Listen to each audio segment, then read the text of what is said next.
Baker Street. Do you hear? 221B Baker Street.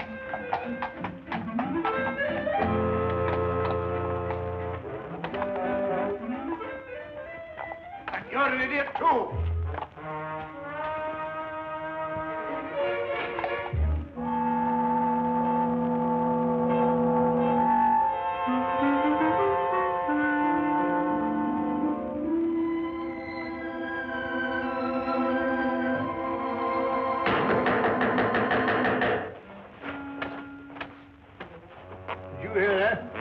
No difficulty. Or was it? Well, according to my deductions, I should imagine that someone is at the door. Oh. Well, Watson, won't you see who it is? No, well, I should. All right.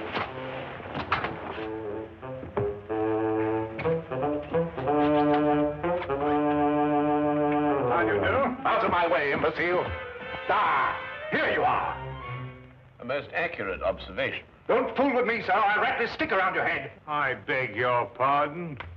Do you know who you're talking to? I most certainly do. An idiot, a liar, and a blackguard. That's who I'm talking to. Would you care for a cup of tea? Never mind the cup of tea. Just give me my £100. Now, look here. Now you've gone too far. Who are you? Yes.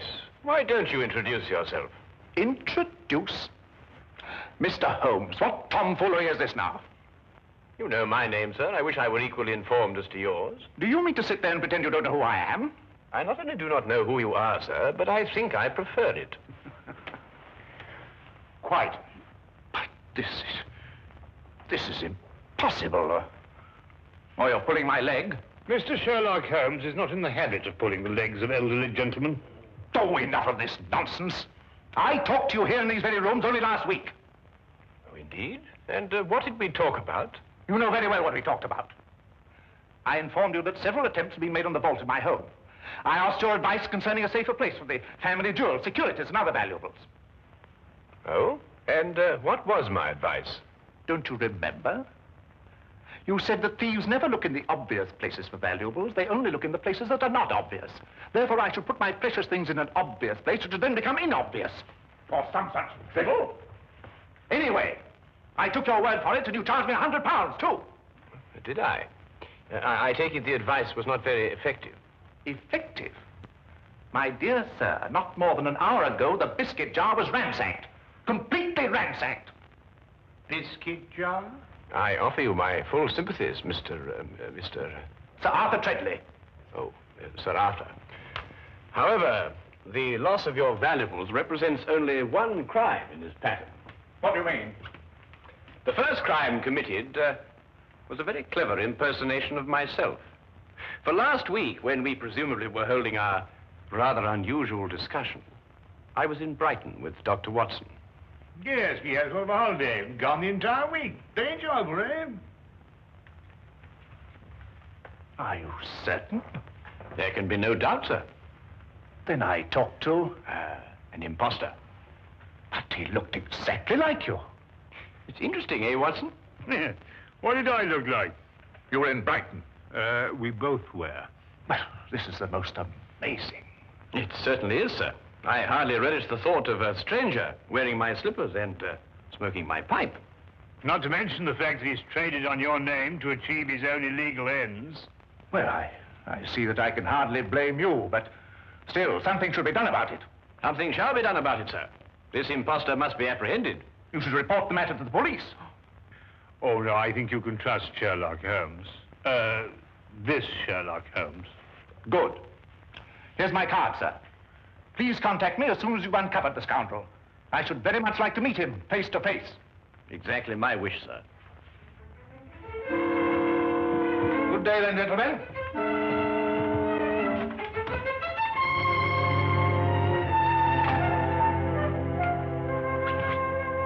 Oh, the nerve, all the impudence breaking in here and pretending to be Sherlock Holmes.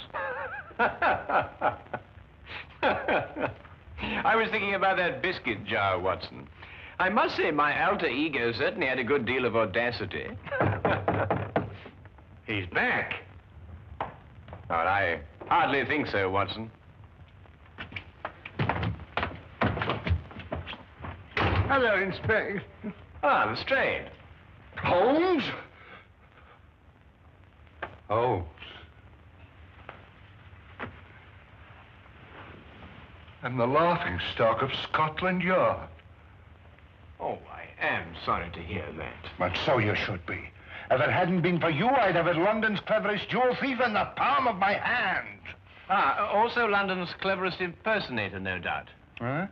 I assume that you are under the impression that I visited you last week and offered you some unsolicited advice, shall we say? Of course I'm under the impression that...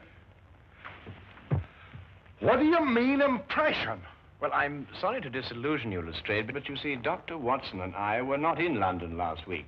A gentleman bearing an uncanny resemblance to myself has duped you. I don't believe it. You just won't admit to an error of judgment. Oh, no, Holmes. I'm not accepting that excuse. We were in Brighton, and we can prove it. Ridiculous. You came to my office, and you convinced me to switch my men from watching Carlton's jewelry shop to watching Hammelberg's jewelry shop. Yes, and naturally, Carlton's was the one that was robbed. Clean as a whistle. Oh, Holmes. I can't face my men. Of course. My dear old friend, my advice to you is to return to your men and inform them that you deliberately exposed Carlton's jewelry shop to the thief. All part of a vast, intricate plan. And don't tell them anything more. Well, you think that would work, Holmes? My solemn word. I'll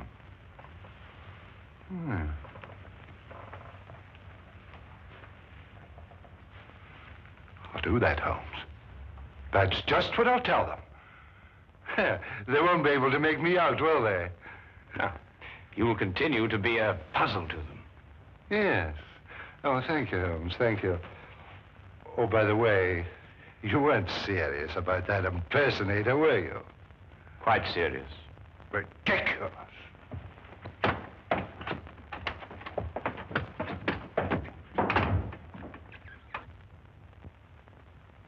Holmes, this is getting worse and worse every minute. I dread to hear another knock on the door. Well, I think our man was busy enough for 1 week, don't you, Watson?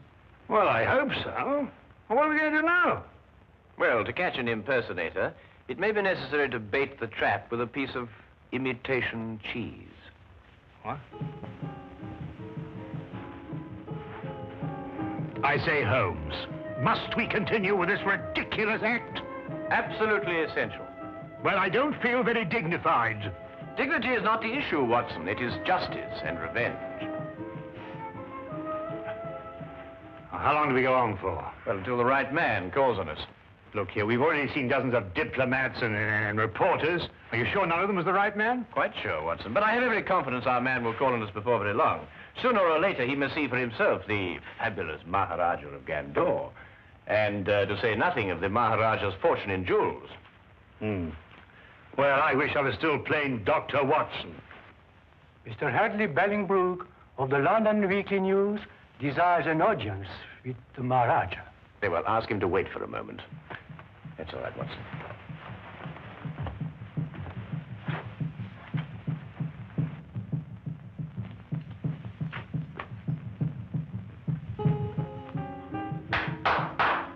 Show Mr. Bellingbrook in.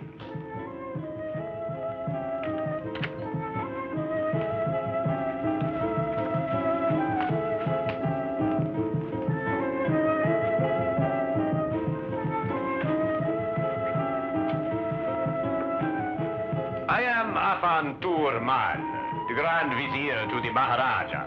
We welcome you. How do you do? Please to follow me.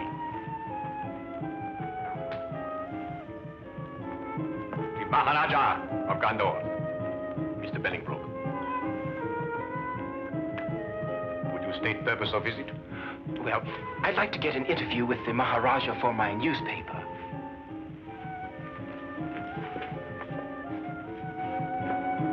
Putri Hai, Iskla, Garibalahira.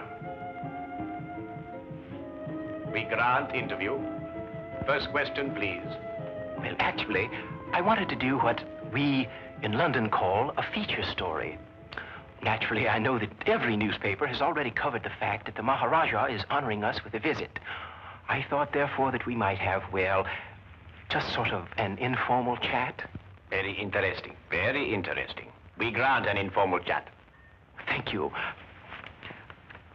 Oh, Your Highness, the population of London has heard a great deal about your jewels. I wonder, would you tell me what their value is? You may say for publication that the Maharaja's jewels are worth well in excess of £500,000. I see. And would the Maharaja consent to reveal to us just how he protects such a vast fortune? The Maharaja retains 30 men whose sole task it is to guard the vast wealth. Very interesting. Yes, but it is not the fear of theft that disturbs the Maharaja. Oh? May I inquire just what it is that disturbs the Maharaja? Mr. Bellingbroke, we are faced with a delicate situation. May we take you in our confidence? Oh, yes, of course. Well, the truth is that the Maharaja's daughter is in love with a young Englishman. I had no idea. Oh, it is all too true, but we are plagued with doubts. Doubts? Yes. We would like to know if the young man is sincere in his affections, or, as you might term it, is he a fortune hunter? So you see, to most men, £500,000 is a fortune. That is a serious problem.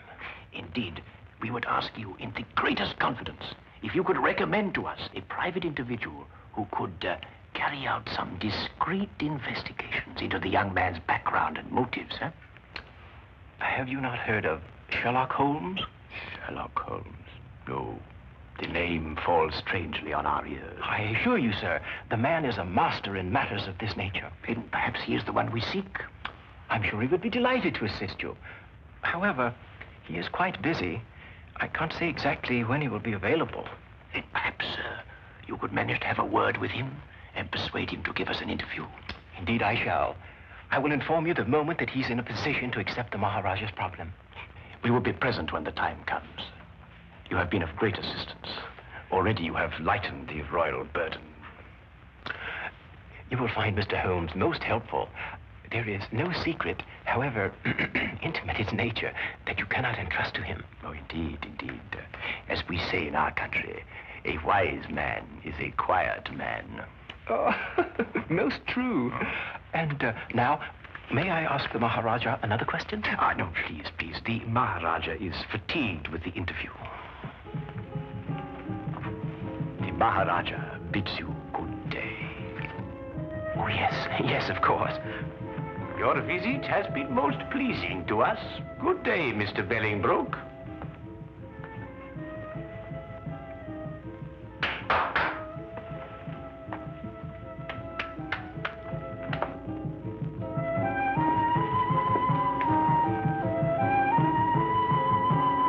May I speak now? Certainly, Watson. What would you like to say? Eh? Oh, no, nothing really. Oh. Look here, Holmes. Why did you tell that fantastic story, something about a daughter and an Englishman? Well, you're aware, of course, that Mr. Bellingbroke was not a member of the press. Oh? Seemed legitimate enough to me. Hardly.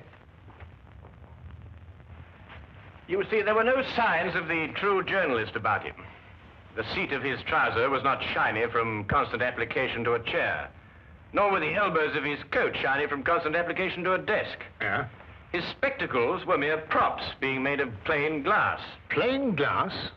Good Lord, how did you determine that? But Mr. Bellingbroke is nearsighted. It was quite evident from the manner in which he took those notes that the glasses were no use to him whatsoever. Oh, I see. All right, then, granted Bellingbroke isn't Bellingbroke. Well, who is he? I mean, he doesn't look very like you, does he? Well, that's true, Watson. I think we shall learn more about our mysterious friend when he arranges that interview for me with Sherlock Holmes.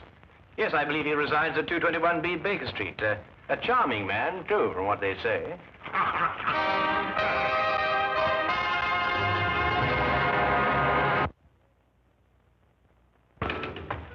Cabby? I say, Holmes, you did say we were just going through the motions of leaving the city. Yes, correct. But, well, where are we actually going? Well, straight back to our rooms at the hotel, where you will get out of your clothes and resume your instant characterization of the Maharaja of Gandor.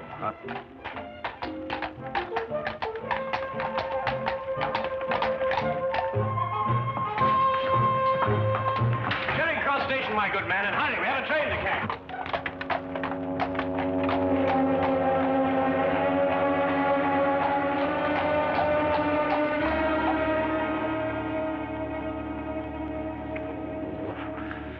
I wish they wore bowlers. Yeah, let me help you. Mr. Bolingbroke has arrived. Ah, show him in.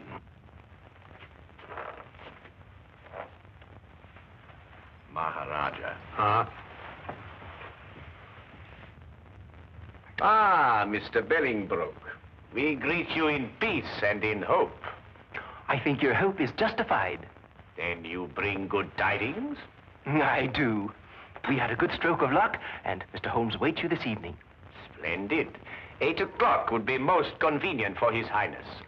I'm sure that would fit in with Mr. Holmes' schedule. We are most happy, Sahib. By the by, where does this Mr. Holmes reside? The address is 221B Baker Street. Baker Street. Ah, that has something to do with cakes and bread, no doubt. Yes, it is. But it has nothing to do with it in this case. Odd name for a street. But, however, we shall be there at the appointed hour. Good day, Mr. Bolingbroke. Holmes, if this is your idea of a joke, then our friendship is at an end. Not to mention my career with the Yard. I give you my word, Lestrade, I am utterly serious. And what could be fairer than that? I know. It just seems peculiar, this business of sneaking up to your place and arresting Sherlock Holmes. At 8 o'clock tonight. But suppose he isn't there. Suppose we burst in, guns drawn, and find the flat empty.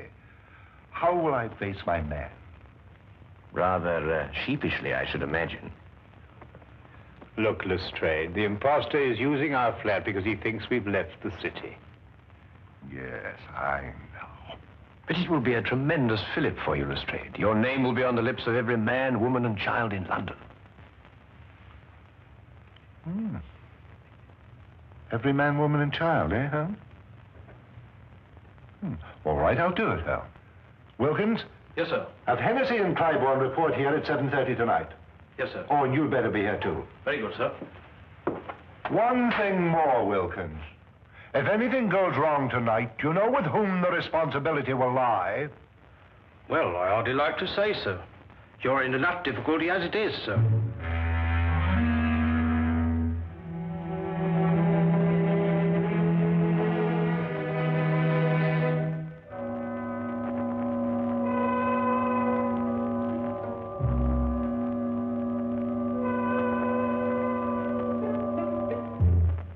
It will be necessary to surprise our unwelcome guest. Of course. I suggest, therefore, that we gather one by one in the hallway of the house. Watson, you stroll by first and then duck in. Right. Next Lestrade, then Wilkins, and finally myself. What about Clybourne and Hennessy? Hennessy, you ought to go around the corner and station yourself at the back of the house. And mind, keep a good lookout. And Clybourne, you remain here and watch the front of the house. Now, is everything understood? Good. Then let's be off.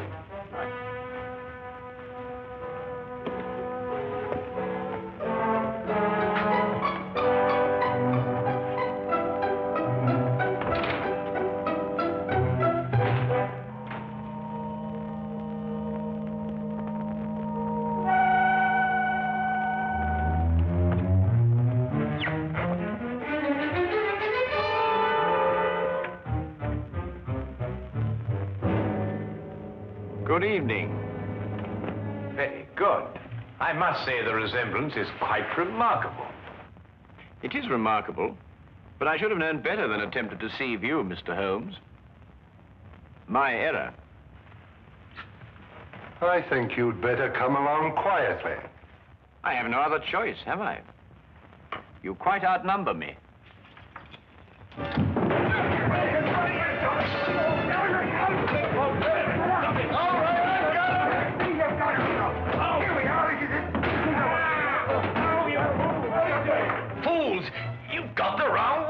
Oh, no, you don't. We've had enough of your tricks. Lestrade, Watson, he's getting away. Let me up. Let you up, give you another chance to escape, my likely. You'll pardon me, gentlemen, but I believe you're sitting on the real Mr. Holmes. What makes you think so, Wilkins? Well, if he's the imposter, where is the real Mr. Holmes? Yes, of course, you idiots. The real Holmes would run away. There should be two of us. Oh, my goodness, he's right. I'm most terribly sorry, Holmes. No time for all that now, Watson. Please, come on.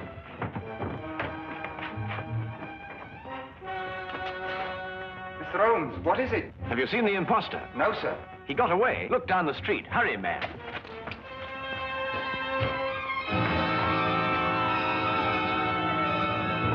Don't move. Cliven, what are you doing? Why, Mr. Holmes just told me that the imposter... Oh, my goodness. Where did you see him, Cliven? Right at my post. I don't know which direction he took. Well, he can't have gone very far. Yeah, what's that, Watson? Why, it's Putty. Mr. Holmes, Alfred. how did you get here so quick? Alfred, where was I when you last saw me? Right, down the street quite a way. And which direction was I going? Don't you know, sir? No, that's why I'm asking you. Tell me quickly. Why, it looked like you was cutting over the red line. Thank you, Alfred, for your assistance. I said hello, but you acted like you didn't even know me.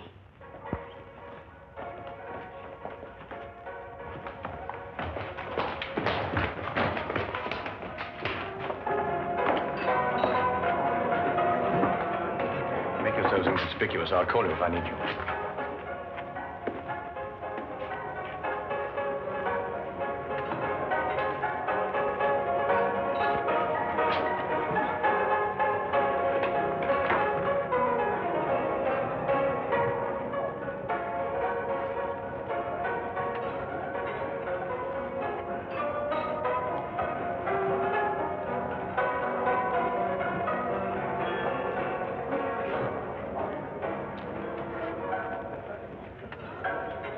Meet again, Mr. Billingbroke.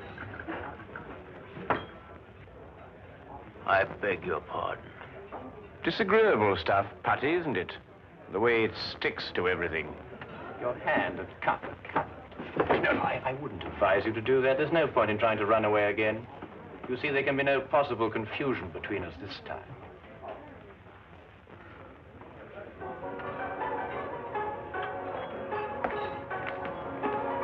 Here he is, Lestrade. But who is this man? Well, it's rather difficult to say. Sometimes he is a certain Mr. Billingbroke, and at others a certain Mr. Sherlock Holmes. But at all times he is a superb master of mimicry and disguise. Holmes, are you positive? I'd hate to make another mistake, you know.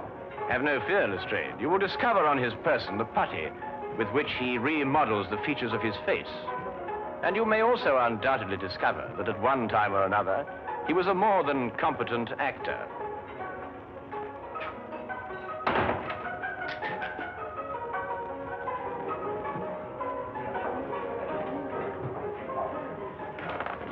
But Holmes, I still... All right, all of you. Now move in. Come on, Tony, we can make a break for it. Just in the nick of time, Charlie boy. Here, give me the gun. Thank you. Now, won't you sit down opposite your partner? Aren't you Tony Simmons? No, I am Sherlock Holmes. And this, in yet another disguise, is Tony Simmons. And this is Inspector Lestrade of Scotland Yard, Dr. Watson, Sergeant Wilkins, and Officer Clybourne. Now, is everything quite clear? Wilkins, give me a hand. My head feels quite light.